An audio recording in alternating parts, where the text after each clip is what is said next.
Live from Los Angeles, welcome back to Good Morning LaLa. And on this day of love, we're welcoming the art of charm. Thanks so much for being here with us, AJ and Johnny. Thank you.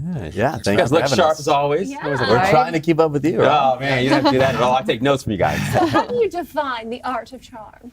Well, it all comes down to social skills, and we know that happiness in our life comes honestly from relationships and our ability to connect with one another. So we find that a lot of us struggle with socializing these days, especially with these devices in our pocket. So we're all about deepening relationships and allowing people to feel comfortable in social situations. Yeah, I feel like you guys are really experts at that, both personally and professionally.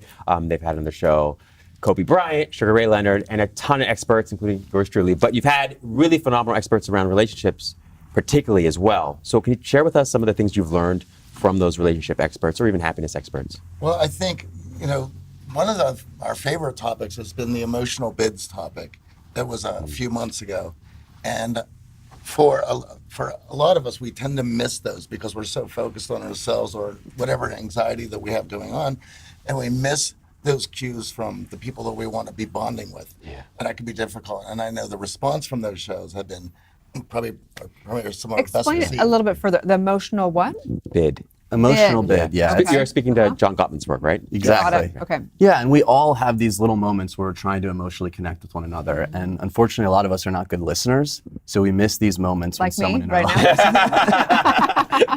lives. So when we miss those emotional connections, we're really missing an opportunity to connect with someone. So these little bids are opportunities for excitement, sharing in that emotion with one another. Right. But you guys have been doing this for 12 years together, which I think says a ton because, today is a day of love, and we have so many different expressions, and a lot of it is our friends. And you guys have done this. Has it been hard? Have you had some hiccups? How have you worked through it? It's like a marriage, right? Absolutely. But the fun of it and creating something that we felt was special always took us through the tough times of any struggles that we had as a business starting out. And as an introvert myself, I've gone through these struggles and trying to find the science behind how do I get better with social skills. And it's really not something we learn in school, right? There are no classes for it, and a lot of people feel they're either born with it or they struggle with it. And we've really focused on teaching it. Right. These two are really good at it. I am not as socially inept as these guys. I'm much more, my mom's really blunt, and so I've had what did you say? I'm trying to get more socialized. But they're very talented at it. And, and watching the guests come in after 950 guests, you watch people, and some people are very talented at it. Can you develop skills in this? Absolutely. Through experience, you can practice and use these listening skills that we are all born with in situations where we're feeling that nervous energy. So it's channeling the nervous energy in the right way. And then through practice and repetition, getting more experience socializing. I think a lot of us, when we feel that anxiety, we tend to close ourselves off. We make ourselves smaller. We go to our phone. We have these safety mechanisms to block us from interaction. And we're all about practicing. So we've built a week-long program where you can come stay with us here in LA and get the experience practicing all of these listening skills, social skills, and ultimately connect. School of Charm, right? Exactly. That's right. So I love this, and I think it seems so obvious that active listening is something we should all know how to do, but it goes a little deeper than just simply listening. Could you describe what active listening really is? Because I think a lot of people think it's one thing where you're just sort of hearing the words, but it's so much deeper than that. Well, it's certainly about being present in the moment and focusing on the other person. And I think a lot of us all like to feel that we're pretty good at listening. It's certainly easy when we're with our friends, when we're comfortable with people that we love. But when we're at a social engagement where we have some anxiety or some nervousness going on, listening goes right out the window. It's the first thing that leaves us. We're too focused on ourselves, what's going on, what we're going to come up with, what we're going to be saying next. And because of that, we're unable to focus on the other person. Interesting. Fantastic. In spiritual work and conscious work, I think, because one of the things I do get is you're a great listener. It's one of the most common. And I think that for me, it was when I did my own work and was able to kind of quiet my mind, then I became a much better listener.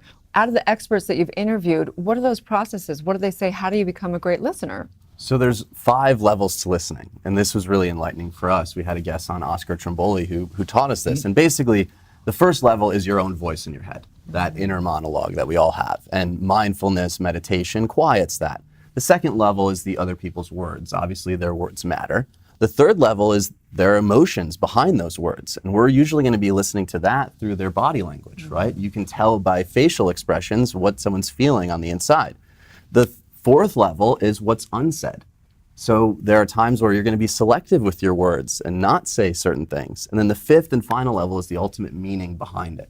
So when we want to practice listening, we want to be reflective after that conversation and see if we can pick up on what was the emotion, what was the meaning there. And as we practice this over and over, we can be more present in those conversations. So important. I think there's nothing worse than when you're with somebody or even on a date or whatever, and someone just, they don't listen. It's like they're having a conversation with themselves. It doesn't even matter what happens over there. They just keep having the conversation and keep dominating the conversation. So important. Do you guys help people with that? Like, I kind of got a little bit that you deal with people helping them date as well, right? Yeah, we help in all relationships, platonic, romantic, and professional.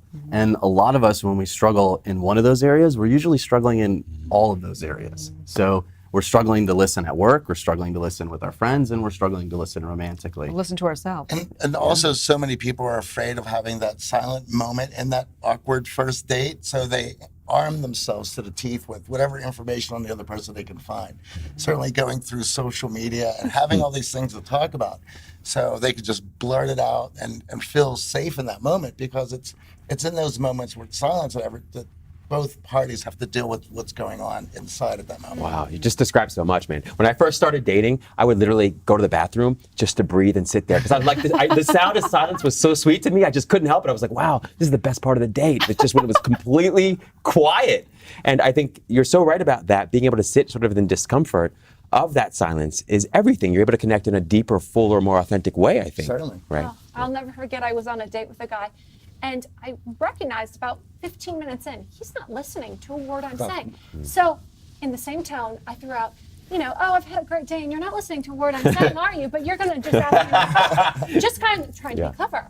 He didn't pick up on it. He just kept spewing these questions, and I thought, you really are not listening at all. And so finally I called him out. I said, well, hang on a second. I don't think you're hearing a word I'm saying at all. And he didn't even realize it. So it's so incredible, isn't it? Nervous. Yeah. Nervous. So you guys have obviously, this is a theme that you've woven into the podcast, the program. What would you say have been the highlights of your podcast and your program? You guys have been, have this sort of track record of success with both, and I'm just wondering what especially is memorable for you from each. I think certainly the learning that we've been able to do, because we always do topics that we want to be better versed in. Yeah. So that's always been fun. And of course, meeting certainly some heroes of ours. For myself, we've had David Goggins on, who was wonderful. And of course, Kobe this week. Yeah, for me, I love the science of it. So I was in graduate school before we started the podcast in the coaching company. So I've always had a science background. So be able to pick a topic like habits was a theme we had on the show, and go deep into the science behind building habits. And then we followed it up with happiness to start the year and getting the science behind happiness. And you were a guest on that month. So it's been a lot of fun to really do a deep dive and learn this stuff. Yeah, I didn't want to leave that studio. I'm going to tell you, between the conversation, the view, because they have the most spectacular view, which I think is actually a perfect metaphor for the perspective shifting work that you guys do. Sure. I wonder, what did you learn from David Goggins? My brother's obsessed with David Goggins. What did you learn from him? Certainly we were talking earlier about our morning routine, and for me, David had a large impact on that. And it was about the sacrifice of that hour every morning of it not being pleasant, but having the ultimate lift on the rest of my day. If you could go through that in the morning, then the rest of your day is cake. And of course, it's a small price to pay for feeling good and being emotionally and mentally well. I love that. I mean, as an ultra marathoner, someone who beats his body up, to still hear that he struggles with discipline, to still hear that he's human like us, is really enlightening to understand that we all have our struggles, and discipline is a big part of reaching our success. Yeah. If anybody doesn't know, David Goggins is a guy who runs 50 miles like a day. Yeah. I mean, he's just incredibly resilient, but also incredibly vulnerable about how tough it's been for him. So I just love that. I love that. I love it. So where can people follow you and work with this art of charm? At The Art of Charm on Instagram, Twitter, and Facebook, and you can find us at theartofcharm.com. And you have a podcast every Monday, right? Every Monday the All podcast right. comes out. Yeah. Love it. So appreciate Thank you You'll guys. be on next Monday. Awesome. Thank So you for appreciate having you us. guys, genuinely. Rob, Thank you. next Monday on The Art of Charm. Stay tuned. We're back with more. Good morning, all.